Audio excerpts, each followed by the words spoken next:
Continuando nuestro recorrido por el Antiguo Testamento, llegamos hoy al libro de Ruth.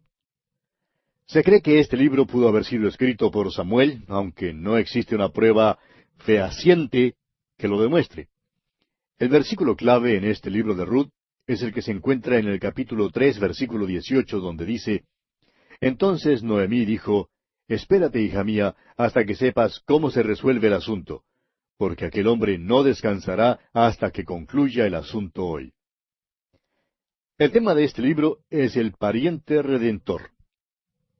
Este pequeño libro de Ruth ha sido de bendición especial para muchas personas.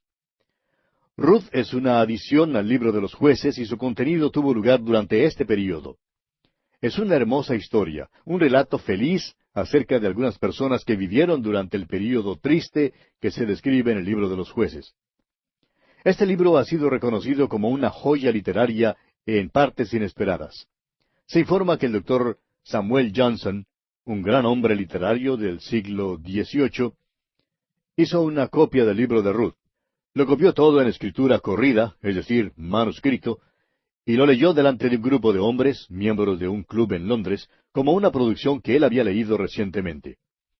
Los miembros del club, creyendo que era una composición moderna, alabaron a una y en alta voz el manuscrito.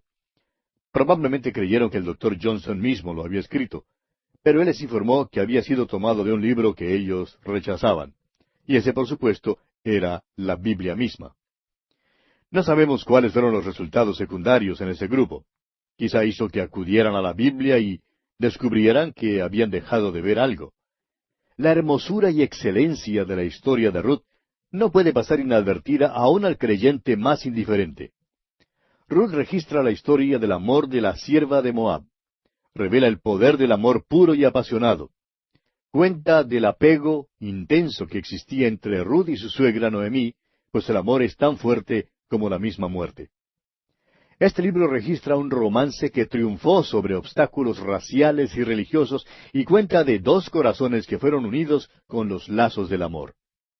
El libro de Ruth es una prueba de laboratorio que demuestra que la más grande de las características humanas es el amor, tanto en el nivel humano como en el nivel divino.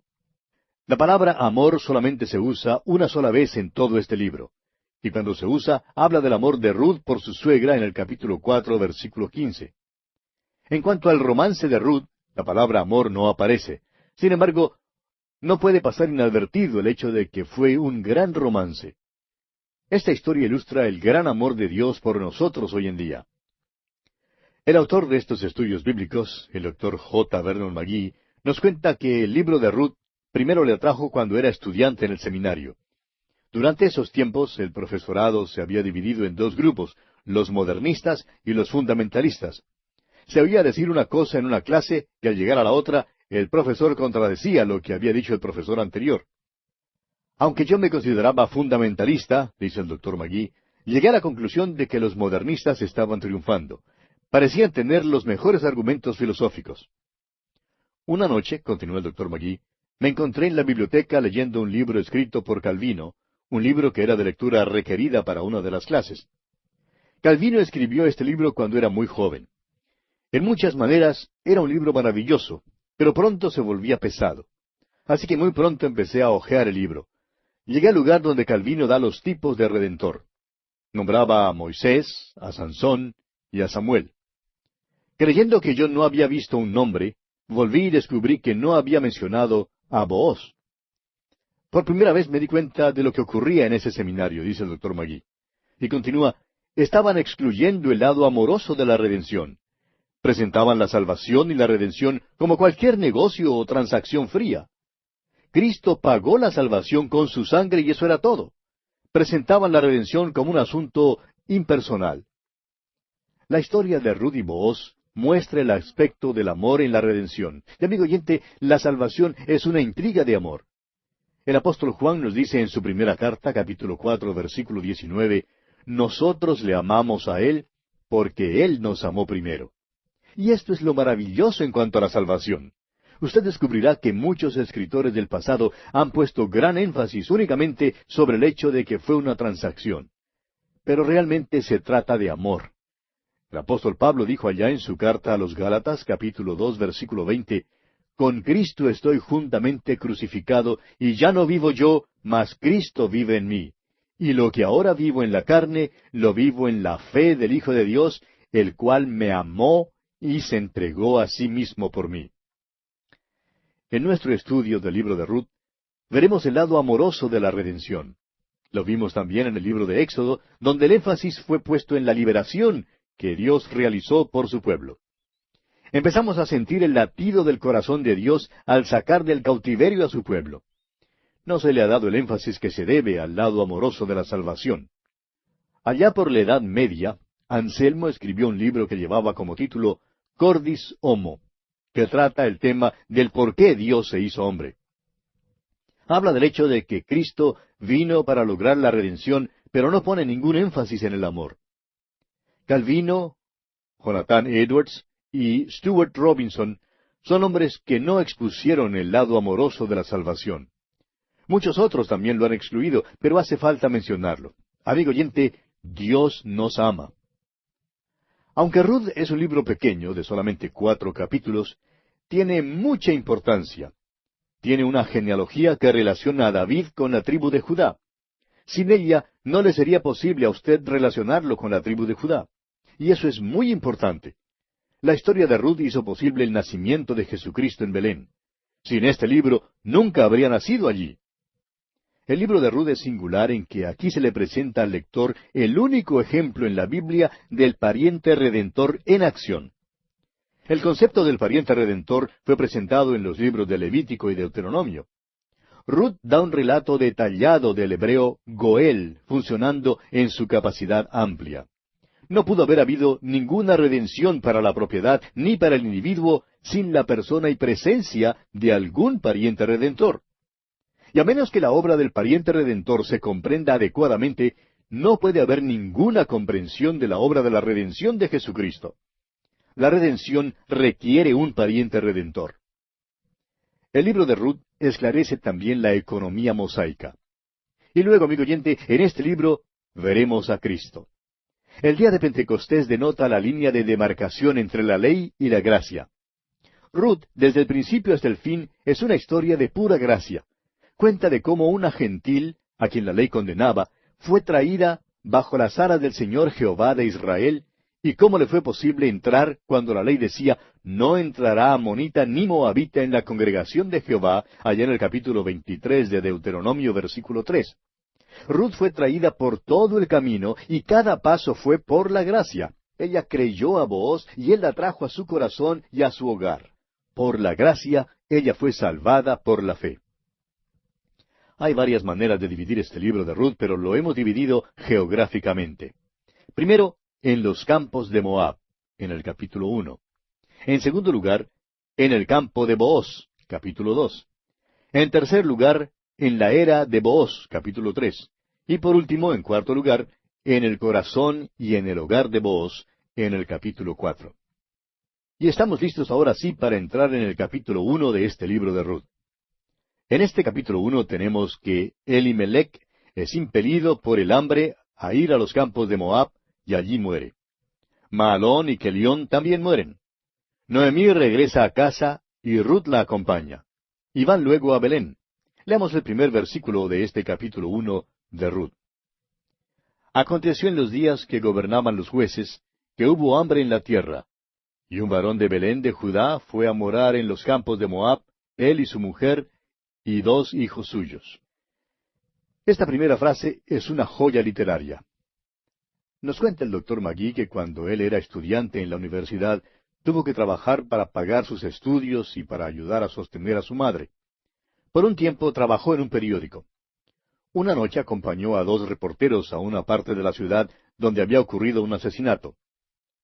Y dice el doctor Magee, nos tocó a nosotros, los reporteros aprendices, escribir el artículo sobre lo que había pasado. Cuando volvimos de la escena del crimen, el redactor encargado de noticias locales nos dio una charla. Nos dijo que todo buen informe debe apuntar 2 cosas, la hora y el lugar, porque son de mucha importancia. Quizás usted, amigo oyente, haya notado que casi todas las noticias de los periódicos incluyen la hora y el lugar y que generalmente se hallan en la primera frase. Pues bien, la historia de Ruth tuvo lugar durante el tiempo de los jueces. Era un tiempo de decadencia política, de degradación moral y de degeneración espiritual. Los eventos que se registra aquí tuvieron lugar durante el tiempo de los jueces, un período que empezó después de la muerte de Josué y que continuó hasta el tiempo de Samuel. Esta época decadente se extendió por un período de unos 400 años. Los israelitas habían sido redimidos de Egipto con sangre, guiados sin peligro a través del desierto con poder y traídos personalmente por Dios a la tierra prometida. Ahora parece que estando rodeados de estas circunstancias tan favorables, se hallarían al comienzo de un período de gran bendición y prosperidad. Ciertamente tan feliz entrada proveía grandes expectativas para el futuro. Sin embargo, su falla trágica hizo que la tenebrosidad fuese aún más grande. La historia de Ruth presenta un claro contraste con la época oscura de los jueces. El libro de los jueces terminó con una apostasía religiosa, una decadencia moral y una anarquía política, como ya lo hemos dicho. El libro de los jueces terminó con este versículo. Usted recordará, en estos días no había rey en Israel. Cada uno hacía lo que bien le parecía. Sin duda, Booz conoció a algunos de los jueces. El libro de Ruth proviene de un período de inmoralidad grasa y es una historia clara escrita sobre circunstancias oscuras. Así es la manera en que Dios escribe. Quizá usted habrá notado en las revistas algunos avisos comerciales que están impresos con letras blancas sobre un fondo negro. Y habrá notado el contraste que ofrecen y cómo resaltan en la página. Pues bien, así es como Dios escribe. Sobre el fondo negro del pecado, Dios escribe la bella historia de la salvación.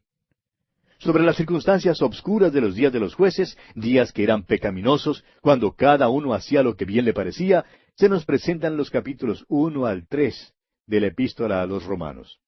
Ruth es una historia hermosa, una historia dulce. Revela el hecho de que a cualquier joven le es posible vivir para Dios si es que quiere vivir para Dios. Y permítame repetir esto una vez más.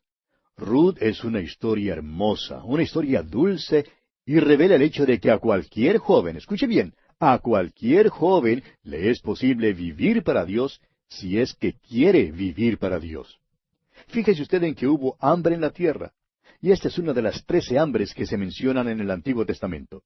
Y estas siempre ocurrían durante un tiempo de juicio. Aquellos no fueron solamente días oscuros, sino que también fueron los más oscuros de los oscuros. El juicio de Dios descendió sobre la tierra. Leamos ahora el versículo 2 de este capítulo 1 de Ruth. El nombre de aquel varón era Elimelech, y el de su mujer Noemí. Y los nombres de sus hijos eran Maalón y Kelión, efrateos de Belén de Judá. Llegaron pues a los campos de Moab, y se quedaron allí. Un hombre llamado Elimelech, de Belén de Judá, fue a residir en los campos de Moab junto con su esposa y sus 2 hijos. Es muy importante buscar el significado de los nombres bíblicos. Belén significa casa de pan. Judá significa alabanza. Aquí está un hombre que vivía en la casa de pan y en el lugar de alabanza. Ese es un lugar maravilloso para vivir, ¿no le parece? Pero fue a morar a Moab con su familia porque había hambre en su tierra. Parece que no confiaba en el Señor. Es muy interesante lo que se dice en cuanto a Moab allá en el Salmo 108, versículo 9. Dios dice, Moab, la vasija para lavarme. Aquí está pues un hombre que junto con su familia dejó la casa de pan y de alabanza para ir a un lugar inferior. ¿Ha escuchado contar esta historia antes? Estamos seguros que sí la ha escuchado. Es la historia que nuestro Señor contó acerca del hijo pródigo. Recordará usted que el hijo pródigo dejó la casa de su padre y se fue a comer con los cerdos. En el libro de Ruth tenemos el relato de una familia pródiga, y no solamente de un hijo pródigo.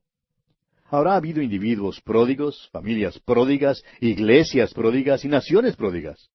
Esta familia pródiga será castigada allá en el país lejano. Todo pródigo será castigado en el país lejano. Pero cuando vuelve, no es castigado. Dios siempre recibe al Hijo de Dios que se vuelve hacia Él. No le castigará entonces, pero ciertamente verá que su Hijo reciba la disciplina que necesita en el país lejano. Ahora, el nombre Elimelech significa mi Dios es rey. El nombre de su esposa Noemí significa placentera. Aquí están pues mi Dios es rey y placentera. Nunca le sería posible a uno encontrar mejor pareja que esta. Pero fíjese usted en sus dos hijos. Maalón significa enfermo y Kelión significa desfalleciendo. Esos son nombres extraños para hijos, pero parece que se los pusieron porque eran los más apropiados. Parece que Placentera vivía encima de las circunstancias.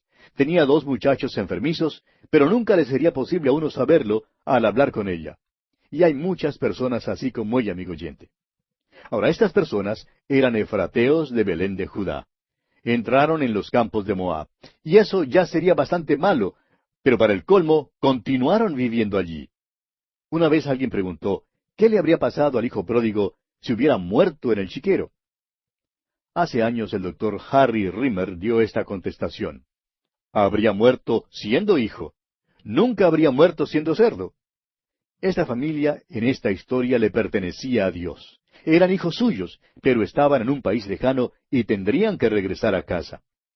Ahora el versículo 3 de Ruth capítulo 1 dice, Y murió Elimelech, marido de Noemí, y quedó ella con sus dos hijos. Mi Dios es rey. ¿Qué nombre más maravilloso tenía Elimelech? Cada vez que se nombraba, resonaba un testimonio. Pero murió y dejó a su esposa con sus dos hijos. Ahora ya dijimos que serían castigados en un país lejano, y aquí principia esto. Veamos ahora el versículo 4 de este primer capítulo de Ruth. Los cuales tomaron para sí mujeres moabitas. El nombre de una era Orfa, y el nombre de la otra Ruth, y habitaron allí unos 10 años. El nombre Orfa significa sierva. El nombre Ruth ordinariamente significa amistad, pero también significa hermosura. Era bella y tenía un maravilloso carácter. Hay una palabra que nos gusta usar para describirla, pero tememos que Hollywood ya la haya echado a perder. ¿Sabe usted cuál es? Es encantadora. Ruth era encantadora, amigo oyente. Tenía una maravillosa personalidad e inteligencia y además ella llegó a un conocimiento de Dios. Leamos ahora el versículo 5 de este primer capítulo de Ruth. Y murieron también los dos, Maalón y Kelión, quedando así la mujer desamparada de sus dos hijos y de su marido. Ahora, Placentera había perdido no solamente a su esposo, sino también a sus dos hijos, enfermo y desfalleciendo. Ya dijimos que serían castigados en el país lejano. Ambos jóvenes murieron, y ahora tenemos aquí a 3 viudas. Noemí salió a los campos de Moab con 3 hombres, y ahora tiene 2 mujeres que son extranjeras. Consideremos ahora la decisión de regresar a Judá. Leamos los versículos 6 al 10 de este capítulo 1 de Ruth. Entonces se levantó con sus nueras, y regresó de los campos de Moab, porque oyó en el campo de Moab que Jehová había visitado a su pueblo para darles pan. Salió pues del lugar donde había estado, y con ella sus 2 nueras, y comenzaron a caminar para volverse a la tierra de Judá. Y Noemí dijo a sus 2 nueras, Andad, volveos cada una a la casa de su madre. Jehová haga con vosotras misericordia, como la habéis hecho con los muertos y conmigo. Os conceda Jehová que halléis descanso cada una en casa de su marido. Luego las besó, y ellas alzaron su voz, y lloraron, y le dijeron, Ciertamente nosotros iremos contigo a tu pueblo. Dios había bendecido nuevamente la tierra de Judá, porque el pueblo se había vuelto a Dios. Noemí oyó contar de esto, y entonces resolvió regresar a su propio país. Ella y sus 2 nueras empiezan el viaje, pero junto al camino, Noemí se detiene para hablarles algo muy en serio. Ella habla favorablemente en cuanto a sus nueras. Ahora, por lo común, la madre que tiene hijo no cree que haya una muchacha que sea lo suficientemente buena como para él. Pero Noemí creía que estas muchachas sí eran buenas para sus hijos y las apreció mucho. Aquí vemos que les aconseja que regresen a su pueblo para quedarse allí. Eso significaba que podrían casarse luego con los de su propio pueblo. Ahora, regresar a casa realmente significaba para ellas volver a la idolatría. Al parecer estas 2 mujeres se habían declarado a favor de Dios. Pero mientras que una es genuina en cuanto a su declaración, la otra no lo es. Ahora, algunas de las cosas que Noemí les había dicho les entristeció, eso es seguro. Si estas 2 mujeres se fueran con Noemí, Probablemente no les sería posible casarse nuevamente porque ninguno de los israelitas se comprometería. Era prohibido a los israelitas casarse con extranjeros. El regreso a Judá con Noemí también significaría una pobreza perpetua, porque cuando ella había salido de su tierra, había perdido su propiedad. Sus tierras habían sido hipotecadas. Otros ahora tenían su parcela, y para poder recobrarla le faltaba un redentor. Habría un redentor, pero a esta altura eso no significaba nada para Ruth ni para Orfa, que no lo sabían. Por tanto, Noemí les dice que deben quedarse en Moab y casarse con los de su pueblo. Entonces ellas dejaron de hablar, sacaron los pañuelos y lloraron mucho. Luego ambas jóvenes le dicen a Noemí que la acompañarán a Judá. Y tenemos luego la decisión leal de Ruth. Leamos los versículos 11 hasta el 13 de este capítulo 1 de Ruth. Y Noemí respondió, Volveos, hijas mías, ¿para qué habéis de ir conmigo? ¿Tengo yo más hijos en el vientre que puedan ser vuestros maridos? Volveos, hijas mías, e idos, porque yo ya soy vieja para tener marido, y aunque dijese, esperanza tengo, y esta noche estuviese con marido, y aún diese a luz hijos, ¿habíais vosotras de esperarlos hasta que fuesen grandes? ¿Habíais de quedaros sin casar por amor a ellos? No, hijas mías, que mayor amargura tengo yo que vosotras, pues la mano de Jehová ha salido contra mí. Si un hombre moría en Israel, su hermano, tío o sobrino podía casarse con la viuda. El hecho es que la esposa del difunto podía demandar que uno de ellos fuera su esposo, a fin de que se perpetuara el nombre del esposo. Pero Noemí les dice a Ruth y a Orfa que ella no tenía más hijos y que serían insensatas al regresar con ella a Judá, porque no podían casarse fuera de la familia. Ninguno en Belén tendría interés alguno en ellas. Y vamos a tener que detenernos aquí, amigo oyente, porque ya se nos agotó el tiempo. Continuaremos con esta maravillosa historia de amor en nuestro próximo programa.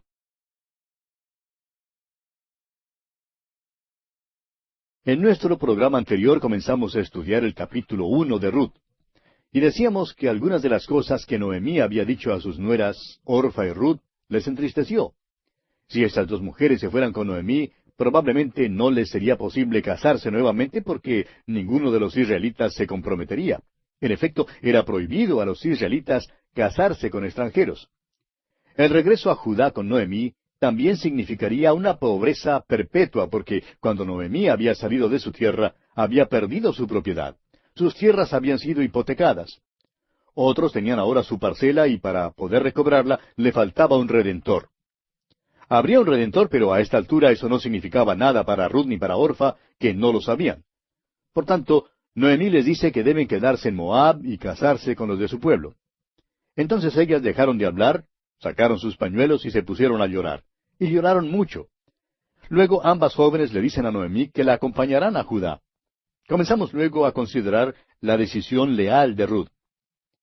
Si un hombre moría en Israel, su hermano, su tío o sobrino podía casarse con la viuda. El hecho es que la esposa del difunto podía demandar que uno de ellos fuera su esposo, a fin de que se perpetuara el nombre de su esposo. Pero vimos en los versículos 11 al 13 de este capítulo 1 de Ruth, que Noemí les dice a Ruth y a Orfa que ella no tenía más hijos y que serían insensatas al regresar con ella a Judá, porque no podían casarse fuera de la familia. Ninguno allá en Belén tendría interés alguno en ellas. Luego Noemí le echa la culpa al Señor por su dificultad. Pero veremos que no fue el Señor quien causó su apuro, siendo el hecho de que esta familia se hallaba fuera de la voluntad de Dios cuando fueron a los campos de Moab. Noemí pues les dice a las muchachas que significaría la viudez y la pobreza perpetua si regresan con ella a Judá. Eso es lo que tendrían que sufrir. Leamos ahora el versículo 14 de este capítulo 1 de Ruth. Y ellas alzaron otra vez su voz y lloraron. Y Orfa besó a su suegra, mas Ruth se quedó con ella. Creemos que hay aquí un ejemplo de lo que es el verdadero arrepentimiento y de lo que no lo es. Muchas personas creen que el arrepentimiento significa el dejar caer lágrimas. Bueno, estas dos mujeres rompieron a llorar de nuevo. Orfa dejó caer tantas lágrimas como las que dejó caer Ruth. Probablemente el pañuelo de Orfa estaba hecho sopa. Pero fíjese usted lo que pasó. Orfa besó a su suegra y era muy emocional. Sin embargo, Ruth se quedó con ella. Esta es la diferencia, amigo oyente, entre el verdadero arrepentimiento y el falso. El arrepentimiento no es el dejar caer lágrimas. La palabra en efecto significa cambiar de opinión, y aquel cambio resulta en un cambio de corazón. Las lágrimas sí pueden surgir como un subproducto, pero el llanto no es la salvación ni la conversión. Muchos son muy emocionales, pero eso no significa nada. Pueden dejar caer muchísimas lágrimas, pero no quiere decir que se han arrepentido de veras. Se cuenta que había un barco, aquellos de los tiempos pasados que navegaba por el río Mississippi en los Estados Unidos, y que tenía una caldera muy pequeñita y un silbato muy grande. Cuando el barco navegaba río arriba y hacía sonar el silbato, la corriente empezaba a arrastrar al barco río abajo, porque simplemente ese barco no podía avanzar y hacer sonar el silbato al mismo tiempo. Ahora hay muchos que tienen un silbato grande. Realmente lloran y hacen mucha bulla, pero no tienen motor ni fuerza grande, y su bulla no significa nada. Orfa, pues, lloró y besó a su suegra, pero eso no quería decir nada. Había un evangelista una vez que le gustaba ver llorar a la gente. Él creía que si los pecadores lloraban, eso quería decir que había un verdadero arrepentimiento. Alguien le preguntó una vez cuántas lágrimas tiene que dejar caer uno antes de que se salve de veras. Y él contestó, «Hombre, no sea absurdo». Entonces la persona le dijo que no era absurda. Si uno tiene que dejar caer lágrimas para poder ser salvo, entonces él debía saber cuántas lágrimas tenía que dejar caer uno. Si faltaban 12 lágrimas para ser salvo, había que dejar que cayera la 12ª lágrima. O de otra manera, no se salvaría el pecador. En su segunda carta a los Corintios, capítulo 7, versículo 10, el apóstol Pablo dice, «Porque la tristeza que es según Dios produce arrepentimiento». El arrepentimiento, amigo oyente, significa ir en otra dirección. En efecto, significa volverse uno, darse media vuelta para ir en la dirección opuesta. Creemos que hoy en día todo el arrepentimiento que se requiere se encuentra en la fe, el creer en el Señor Jesucristo. Esto es lo que Pablo le dijo al carcelero de Filipos, allá en el capítulo 16 de los Hechos de los Apóstoles, versículo 31. El apóstol Pablo le dijo, «Cree en el Señor Jesucristo y serás salvo tú y tu casa». Luego a Pablo le fue posible escribir allá en su carta a los Tesalonicenses, capítulo 1, versículo 9, «Porque ellos mismos cuentan de nosotros la manera en que nos recibisteis y cómo os convertisteis de los ídolos a Dios para servir al Dios vivo y verdadero». El apóstol Pablo les predicó a Cristo a estas personas, a personas que iban a los templos de idolatría. El volverse a Cristo es la fe, y el volverse de los ídolos es el arrepentimiento. Ahora, ¿cuál viene primero, la fe o el arrepentimiento? ¿Cuál tiene más importancia? Usted, amigo oyente, puede discutirlo todo lo que quiera, pero usted no puede volver la palma de su mano sin volver también la parte de atrás de la mano.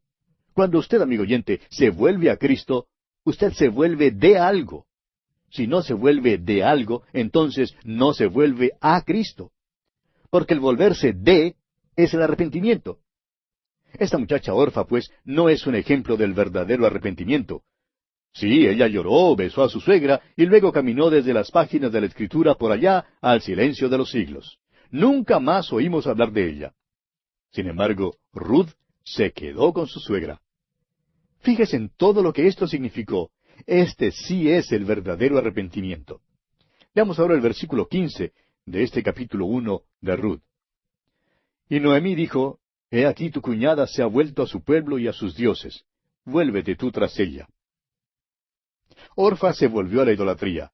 Su arrepentimiento no fue genuino de ninguna manera.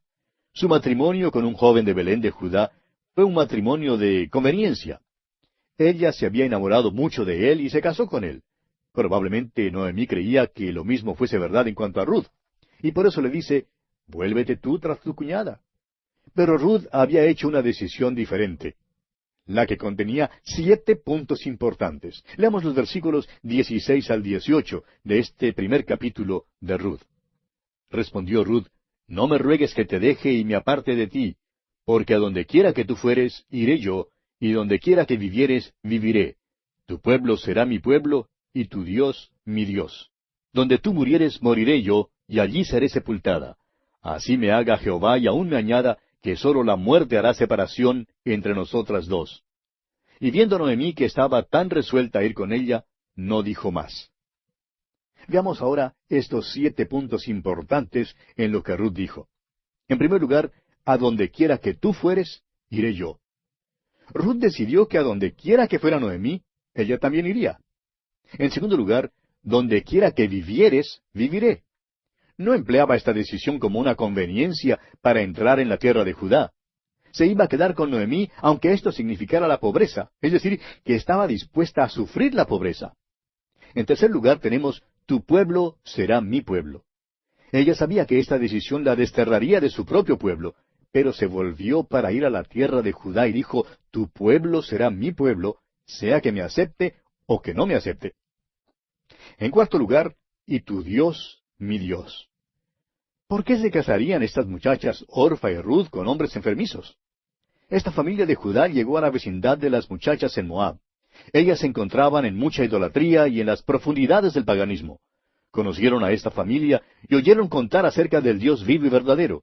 Y eso enterneció sus corazones, y cuando los muchachos se declararon, ellas se casaron con ellos. Pero Ruth había decidido seguir a Dios y no faltó a su decisión. En quinto lugar, dijo Ruth, donde tú murieres, moriré yo. Esta quinta decisión que Ruth hizo es muy importante. Significaba que tenía la misma esperanza de inmortalidad que tenían Noemí y los israelitas. Vimos esa esperanza en el libro de Génesis, cuando Jacob quiso ser sepultado en la tierra de Canaán. José quiso que sus huesos fueran llevados de la tierra de Egipto y sepultados en la tierra de Canaán. ¿Por qué? Porque el futuro para estas personas sería una resurrección algún día en esa tierra para el reino de los cielos. Reino que será establecido acá en esta tierra. Esa esperanza, pues, llegó a ser también la esperanza de Ruth. En sexto lugar, Ruth dijo, donde te sepulten a ti, allí seré sepultada yo. Ella quería ser sepultada en la tierra de Canaán. La resurrección le daba una esperanza que no tenía en su idolatría. Y en séptimo lugar, Ruth dijo, así me haga Jehová y aún me añada, que sólo la muerte hará separación entre nosotras dos. ¡Qué maravillosa decisión la que Ruth ha hecho! Noemí ya conocía muy bien a Ruth y sabía que se había decidido de veras. Por eso Noemí deja entonces de tratar de disuadirla. Leamos ahora el versículo 19 de este capítulo 1 de Ruth. Anduvieron pues ellas dos hasta que llegaron a Belén. Y aconteció que habiendo entrado en Belén, toda la ciudad se conmovió por causa de ellas y decían, ¿no es esta Noemí? Cuando Ruth y Noemí llegaron al pueblo de Belén, los de Belén miraban a Noemí y se preguntaban, bueno, ¿y no es esta placentera? Cuando Noemí salió de Belén, era próspera, tenía un esposo y 2 hijos. Ahora ella regresa, pero su esposo y sus 2 hijos han muerto. Todo lo que tiene con ella ahora es una acompañante extranjera, y su pobreza es muy obvia. Leamos ahora el versículo 20.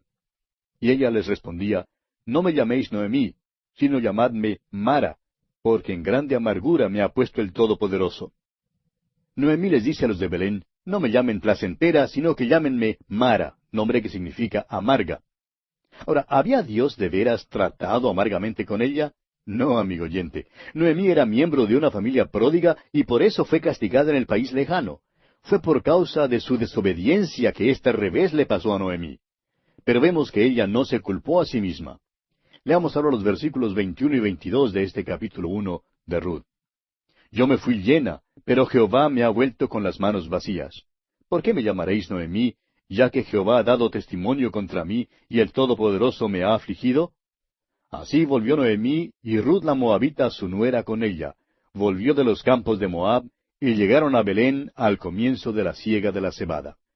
Ahora, yo no soy perito en matemáticas, pero sí sé que hay una divergencia, una diferencia entre llena y vacía. Noemí había salido llena, lo tenía todo, pero había regresado con las manos vacías. No tenía nada. Lo había perdido todo en el país lejano, y no quería que sus vecinos la llamaran placentera, sino amarga. Pero nos alegramos de que el Espíritu de Dios no aceptó su nuevo nombre. No será Mara, porque aún hay guardadas para ella algunas cosas maravillosas. Noemí trajo con ella una extranjera de la tierra de Moab, llamada Ruth. No pertenecía a la sociedad israelita. La ley mosaica la excluía y ella no creía que tuviera esperanza alguna. Pero veremos más adelante que algunas cosas maravillosas le van a pasar a Noemí y a su nuera Ruth. Llegaron a Belén al comienzo de la siega de la cebada. Una buena hora para llegar a Belén. El hambre había pasado y había una buena siega. Y ahora viene el capítulo 2, la siega del trigo. Y así concluimos nuestro estudio del primer capítulo de Ruth. Y entramos ahora al capítulo 2. En este capítulo, Ruth recoge espigas en el campo de Booz. Y Booz se fija en ella y la favorece. El capítulo 2 de Ruth nos trae geográficamente en la división que hemos hecho de este libro al campo de Booz. En este capítulo nos enteraremos de la pobreza de estas mujeres, Noemí y Ruth. Leamos el primer versículo de este capítulo 2 de Ruth. Tenía Noemí un pariente de su marido, hombre rico de la familia de Elimelech, el cual se llamaba Booz. Ahora, Booz es un pariente, un goel, palabra hebrea que significa el pariente cercano y redentor. Según la ley hebrea, él es un pariente redentor. Se le llama un hombre rico, lo cual también puede ser interpretado como un hombre de la ley. Y veremos que Booz conocía la ley mosaica. Por otra parte, esta frase, un hombre rico, también puede ser interpretada como un hombre de guerra. Creemos que Booz estaba ausente cuando Noemí y Ruth regresaron a Belén. Probablemente estaba en una de aquellas numerosas guerras que se libraban durante el tiempo de los jueces. Continuemos leyendo ahora el versículo 2. Y Ruth la moabita dijo a Noemí, Te ruego que me dejes ir al campo, y recogeré espigas en pos de aquel a cuyos ojos hallare gracia. Y ella le respondió, Ve, hija mía. Esto significa que estas dos mujeres debían haber sido muy pobres para tener que salir Ruth al campo a recoger espigas. Estaban apelando a la ley mosaica, la cual decía, usted recordará allá en Levítico capítulo 19, versículos 9 y 10, cuando ciegues la mies de tu tierra, no segarás hasta el último rincón de ella, ni espigarás tu tierra segada. Y no rebuscarás tu viña, ni recogerás el fruto caído de tu viña, para el pobre y para el extranjero lo dejarás. Yo, Jehová vuestro Dios. Esta ley se repite nuevamente en el capítulo 23 de Levítico, versículo 22. Ruth era extranjera y también pobre, y Noemí también era pobre. Ruth, pues, salió para recoger espigas en los campos conforme a esa ley mosaica. Este era el método de Dios para suplir las necesidades de los pobres. Ellas no estaban viviendo de la limosna. Y este es el programa de Dios para los pobres. Los pobres no tenían que formar largas filas para recibir la caridad. Fueron atendidas, pero tenían que salir a los campos y trabajar. Tenían que salir para recoger espigas. Se calcula que en aquel entonces entre el 20 y el 40% del grano era dejado en los campos. Tenían un método bastante rudimentario para segar. El grano era cortado a mano y recogido a mano. Las cosas son bastante diferentes hoy en día. Alguien contaba una vez que una de las grandes compañías norteamericanas tiene una nueva segadora que no solamente corta el grano, sino que también lo trilla y lo envasa en sacos y hace fardos de la paja. Bueno, los israelitas no tenían estas nuevas máquinas ni nuestros métodos para sus cosechas. Hoy en día todo el grano puede ser recogido. Pero en los tiempos de Ruth y de Noemí era imposible recoger todo el grano. De modo que se le permitía la entrada a los pobres en los campos, donde seguían a los que recogían espigas, y ellos recogían también. Por tanto, vemos aquí que Ruth le dijo a Noemí, Déjame ir al campo a espigar. Ahora leamos el versículo 3 de este capítulo 2 de Ruth. Fue pues, y llegando, espigó en el campo en pos de los segadores. Y aconteció que aquella parte del campo era de Booz, el cual era de la familia de Elimelech. Ruth salió de Belén al campo para buscar un lugar donde espigar. Ahora, si ella no se hubiese dirigido precisamente al campo de Booz, entonces usted bien podría haber avisado a los magos que no fueran a Belén, porque Jesús no habría nacido allí. Era sumamente importante que Ruth fuera al campo de Booz. Pues bien, vemos ahora que Ruth tiene el permiso de Noemí para espigar para las dos. Ella entonces fue y recogió espigas en el campo de Booz, aunque ella no le conocía. El versículo dice que, y aconteció que aquella parte del campo era de Booz. Ahora, aconteció es aquí una palabra de ventura. La palabra aventuranza se deriva de la misma raíz. La buena o la mala aventuranza depende de lo que acontece. Es una palabra de ventura, y así dice que aconteció que aquella parte del campo era de Booz. Seguramente Ruth salió de Belén y mientras caminaba, miraba a este campo y a aquel otro, indecisa en cuanto a cuál de los campos entrar. Y por fin vemos que se decidió entrar en el campo de Booz. Ahora estamos seguros que hay quienes explican la llegada de Ruth al campo de Booz diciendo que fue guiada por el Señor. Creen que quizá había alguna luz verde dándole la autorización para seguir adelante, o tal vez alguna flecha que le dirigió a aquel campo. Otros creerán que un ángel le habló a Ruth desde los cielos, diciéndole a dónde debía ir. Pero según lo que sabemos, a ella no le fue dado ningún sueño ni visión que le revelara el campo donde debía espigar.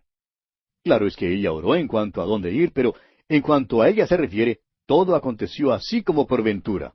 En realidad los ángeles del cielo habían subido a las murallas almenadas del cielo para mirar, conteniendo el aliento para ver si Ruth entraría en el campo debido o no. Si no hubiera entrado en el campo de Booz, usted podría haberle dicho a los pastores que se quedaran con su rebaño y que no fueran a Belén, porque Jesús no nacería en ese pueblito. Para algo tan importante como esto, uno creería que Dios estaría allí mismo, dándole a Ruth un mapa de la carretera que debía seguir. Pero no fue así como Dios la guió, amigo oyente. Permítanos decir aquí que Ruth oró en cuanto a esto y que Dios se sirvió de las circunstancias para guiarla. Y bien, amigo oyente, vamos a detenernos aquí por hoy porque nuestro tiempo, una vez más, ha tocado a su fin. Continuaremos la consideración de este importante asunto en nuestro próximo estudio.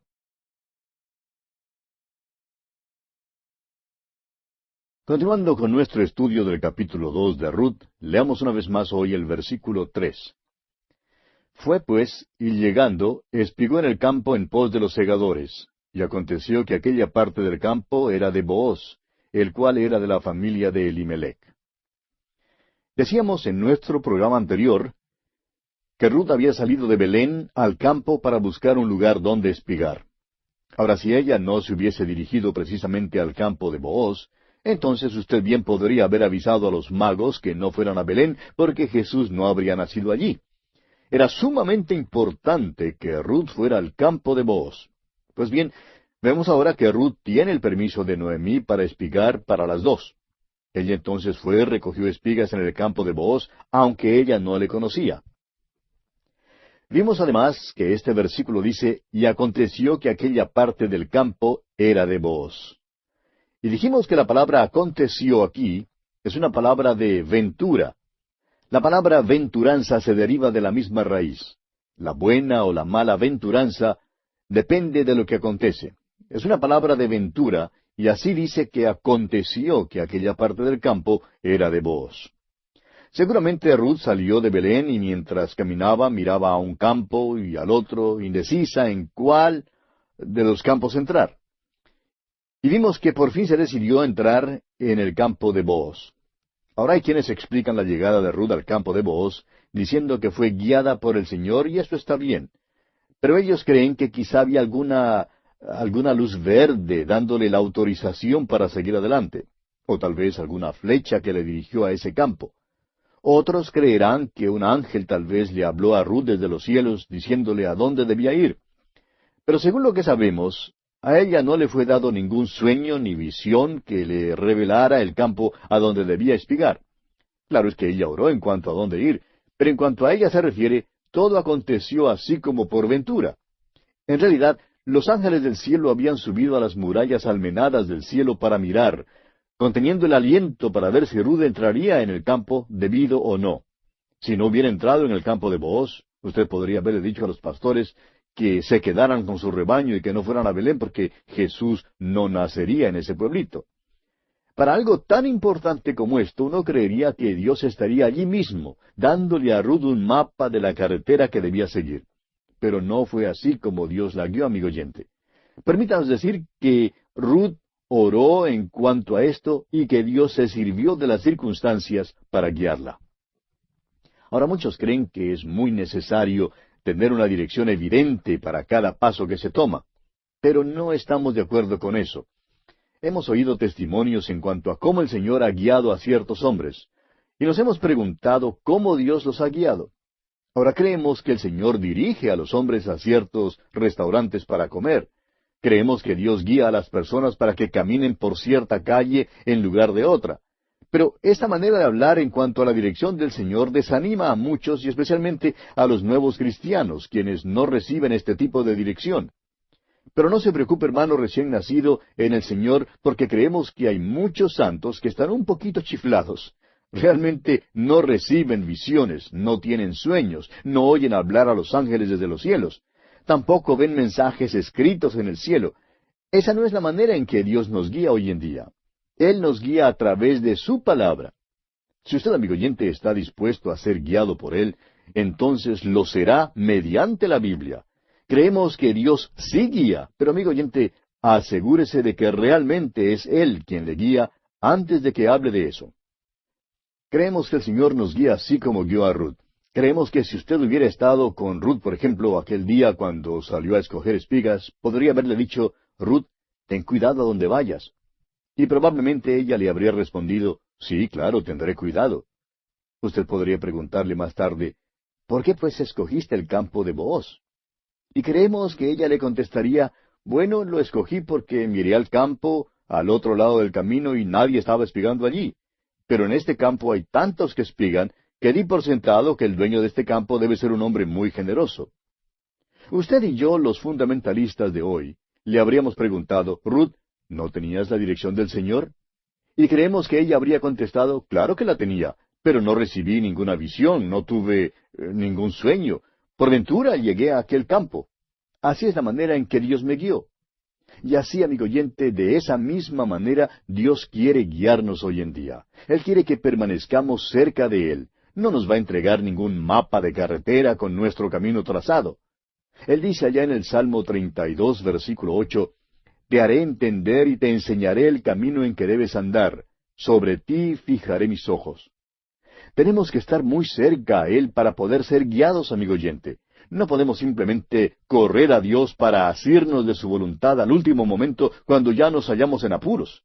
Se trata de permanecer cerca de Él en todo momento. Ahora, fíjese usted lo que pasó cuando Ruth entró en el campo. Leamos el versículo 4 de este capítulo 2 de Ruth. Y he aquí que Booz vino de Belén y dijo a los segadores, Jehová sea con vosotros. Y ellos respondieron, Jehová te bendiga. Fíjese en las relaciones cordiales entre Booz y sus trabajadores. Ahora el versículo 5 dice, y Booz dijo a su criado el mayordomo de los segadores, ¿de quién es esta joven? Después de que las personas se pusieron a espigar, Booz entró en su campo. Habló a su siervo, quien estaba encargado de los segadores. Había pobres, extranjeros que espigaban en su campo, y se fijó en que había muchos. Luego, de repente, ve a Ruth. ¿Y qué pasó? Creemos que lo que realmente hizo Booz fue echarle piropos a ella. Booz, pues, quería saber de quién era ella. Creemos que Booz era el soltero más aceptable en todo Belén. Todas las madres ya le habían convidado a las reuniones en que se servía el té para que conociera a sus hijas. Pero él no sabe quién es esta. Y lo que tenemos aquí es un caso de amor a primera vista. Ahora alguien dirá, ¿y es que usted, hermano, cree que hay tal cosa como el amor a primera vista? Claro que creo que lo hay, amigo oyente. El doctor Magui, por ejemplo, nos cuenta que él se declaró a su esposa la segunda vez que salieron juntos. Dice que la llevó a un parquecito y había una luna bella aquella noche. Por lo menos él creía que había una luna bella. No se declaró la primera vez porque no quería que ella creyera que él tenía demasiada prisa. Por eso esperó hasta la segunda cita, la cual cayó en la próxima noche. Ahora él dice, no vaya usted a creer que nos casamos de golpe. Esperamos un año antes de casarnos para estar bien seguros de que fue correcto hacerlo. Y afirma luego, puedo decirle que no nos equivocamos de ninguna manera. Interesante, ¿no le parece? Tanto el doctor Magui como su esposa, que a propósito se llamaba también Ruth, están ya con el Señor, pero estuvieron casados por muchos años y fueron intensamente felices. Pues bien, para Booz también era este un caso de amor a primera vista. Leamos ahora el versículo 6. Y el criado, mayordomo de los segadores, respondió y dijo, es la joven moabita que volvió con Noemí de los campos de Moab. Puede quizás surgir la pregunta, ¿por qué no conocía Booz antes a Ruth?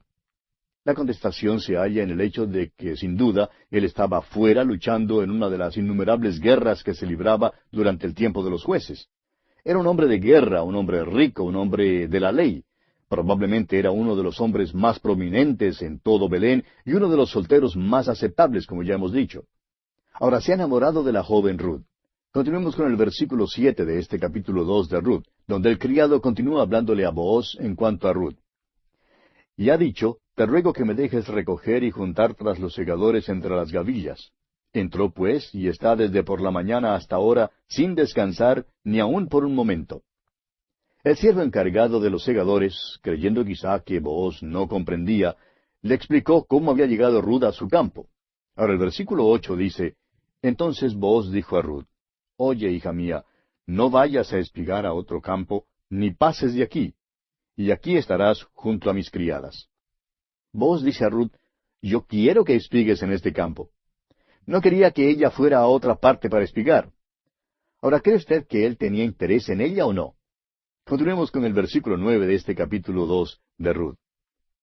Mira bien el campo que siguen y síguelas, porque yo he mandado a los criados que no te molesten, y cuando tengas sed, ve a las vasijas y bebe del agua que sacan los criados. Booz ha puesto su manto de protección sobre ella. Le ha dicho que ella será completamente protegida en su campo. No podemos imaginarnos los insultos que, siendo ella moabita, recibió en aquel entonces. Era paria, era extranjera, entró en el campo y era insultada. Y hay muchas maneras, amigo oyente, de ser insultado.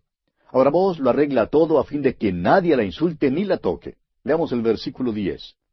Ella entonces, bajando su rostro, se inclinó a tierra y le dijo, ¿Por qué he hallado gracia en tus ojos, para que me reconozcas, siendo yo extranjera? ¿Por qué he hallado gracia en tus ojos? Pregunta. Creemos que esta fue una pregunta sincera de parte de Ruth, aunque hay quienes creen que se puso un poco coqueta. Pero Ruth hizo esta pregunta a Booz porque Noemí le había instruido y preparado para lo peor. Le había recordado a Ruth que ella era moabita y que los israelitas no le harían mucho caso. Eso quería decir que probablemente permanecería viuda todos los días restantes de su vida. Sería paria, es decir, sería rechazada. Y Ruth aceptó y creyó lo que Noemí le había contado. Es por eso que se queda tan sorprendida cuando espiga por primera vez en un campo cuyo dueño es el soltero más aceptable del pueblo. Sale y se enamora locamente de ella a primera vista y enseguida empieza a cuidar de ella. Queda tan admirada de su interés que le pregunta, ¿por qué he hallado gracia en tus ojos? Y amigo oyente, yo sí podría contestar esa pregunta de Ruth. Todo lo que yo diría sería, Ruth, anda, mírate al espejo. Tú eres bella y tienes un carácter maravilloso.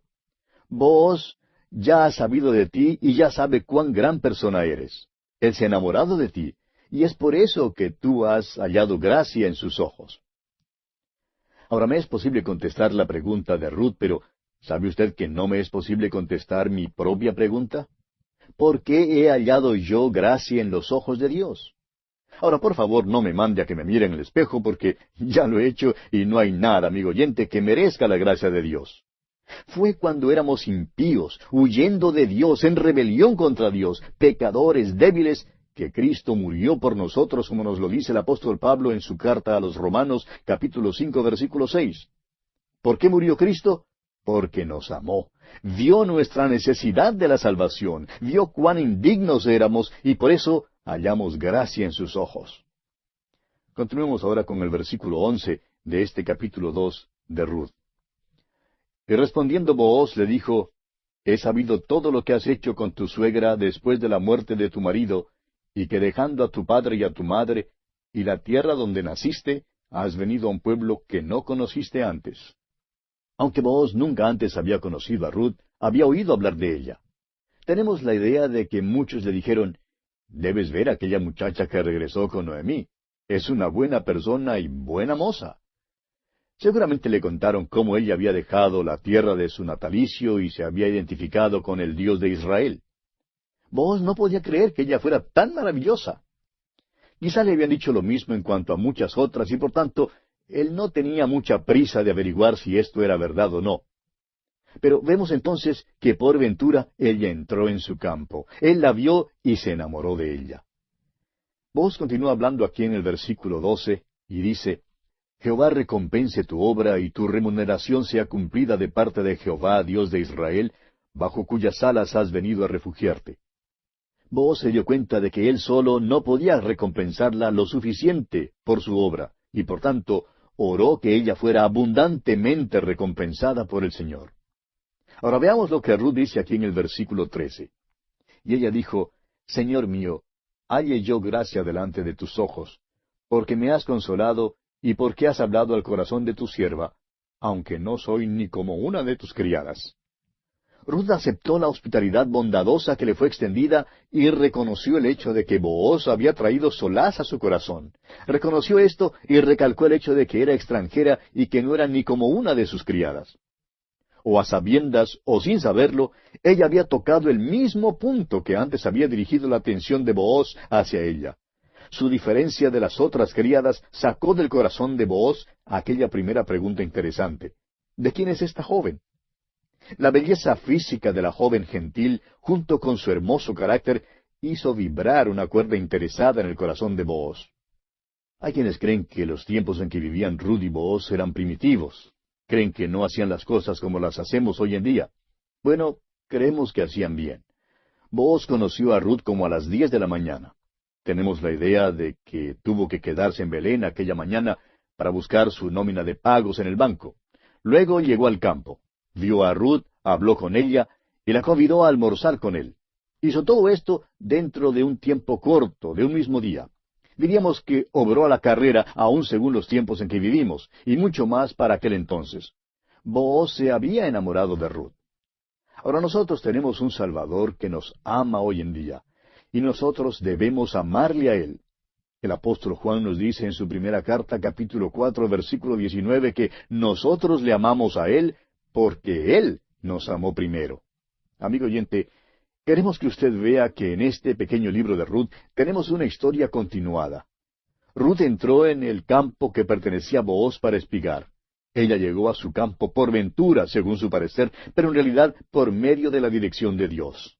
Hay muchísimos que interpretan el episodio de aquel día como resultado de la suerte, pero amigo oyente, en el programa de Dios no hay tal cosa como suerte, ni ventura, ni accidente. Como el resto de la historia bien lo ilustra, esto no fue suerte, sino la dirección de la mano invisible de Dios. Todo esto sucedió según la dirección y la guía de Dios. Este fue un caso de entre millones de tratos providenciales de Dios en los asuntos diarios del hombre. Cromwell dijo: vamos a considerar las providencias. Seguramente quieren decir algo. Permanecen tan unidas, han sido tan constantes, tan claras, tan despejadas. Dios estaba determinando todos los eventos en la vida de esta extranjera, a fin de que ocupara una posición estratégica y fuera un eslabón importante en la cadena de grana que se halla a través de todas las Escrituras. En el análisis final, ningún accidente puede pasarle al Hijo de Dios. Puede ser víctima de un choque en que muere al instante. Pero para el Hijo de Dios, amigo oyente, aquello no se puede explicar al final como ningún accidente. Nada puede pasarle al cristiano sin el permiso de Dios. La suerte es eliminada de la vida del Hijo de Dios porque él es como Job, del cual Satanás dijo allá en el capítulo 1 de Job, versículo 10, ¿no le ha cercado alrededor a él, y a su casa, y a todo lo que tiene? El cristiano puede levantarse en medio de las vicisitudes alarmantes de la vida y afirmar cual el apóstol Pablo allá en Romanos 8:28, y sabemos que a los que aman a Dios, todas las cosas les ayudan a bien, esto es, a los que conforme a su propósito son llamados. Creemos que hoy en día es importante para cualquier hijo de Dios no esperar hasta que se halle en un punto crítico de la vida para volverse a Dios. Un cristiano debe caminar con Dios día a día, a fin de que cuando esté en un punto crítico sepa el camino que debe andar, el camino que debe seguir. Hay veces cuando una persona llega a un punto crítico en el cual no sabe lo que debe hacer. Pero entonces el Hijo de Dios tiene que encomendar su camino a Dios y andar en una dirección. ¿Y si se equivoca de camino? Bueno, como dijo alguien una vez cuando se equivocó de dirección, cuando yo me hallé en el punto crítico, aprendí una buena lección y luego sabía cuál camino tomar. Bien, leamos ahora el versículo 14 de este capítulo 2 de Ruth. Y Booz le dijo a la hora de comer: ven aquí y come del pan y moja tu bocado en el vinagre. Y ella se sentó junto a los segadores, y él le dio del potaje, y comió hasta que se sació, y le sobró. Booz convidó a Ruth a almorzar con él. No fue ningún festín de manjares gastronómicos, pero fue la comida de aquel entonces y era muy nutritiva. Booz era un hombre pudiente, pero comía con sus trabajadores y así se preocupó de que Ruth tuviera lo suficiente para comer. Probablemente fue para ella la mejor comida que había comido desde hacía mucho tiempo. Leamos ahora los versículos 15 y 16 de este capítulo 2 de Ruth. Luego se levantó para espigar, y Booz mandó a sus criados diciendo: que recoja también espigas entre las gavillas, y no la avergoncéis. Y dejaréis también caer para ella algo de los manojos, y lo dejaréis para que lo recoja, y no la reprendáis. Imagínese usted un hombre que es dueño de un campo, diciendo a sus obreros que dejen que una campesina espigue entre las gavillas.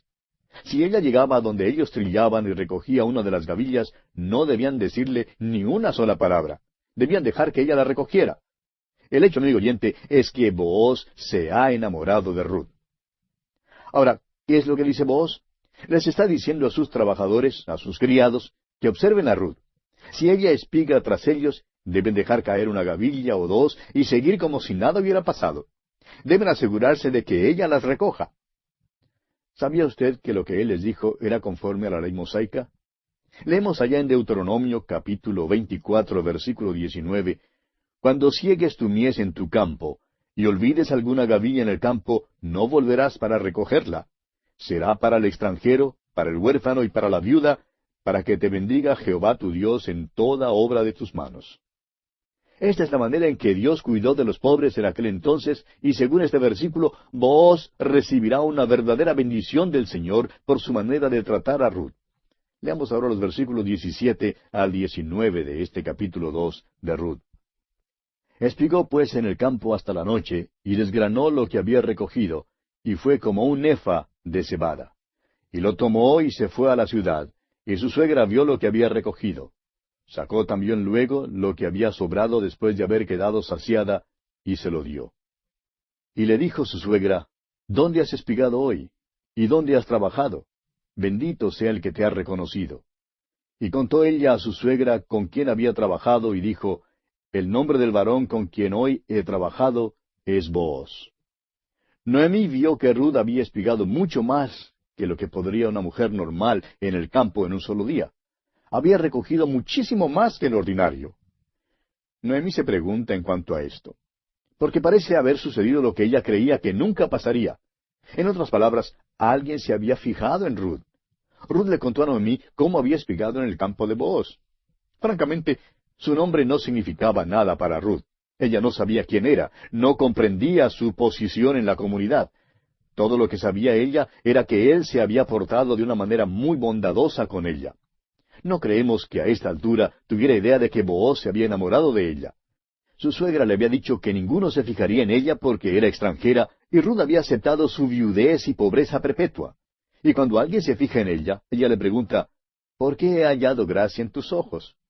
Pero lo que ocurre es que ella todavía no se da cuenta del significado completo de lo que ha pasado. Y bien, amigo oyente, lamentablemente nuestro tiempo ha concluido ya, así es que tenemos que detenernos aquí por hoy. Pero continuaremos esta interesantísima historia en nuestro próximo programa.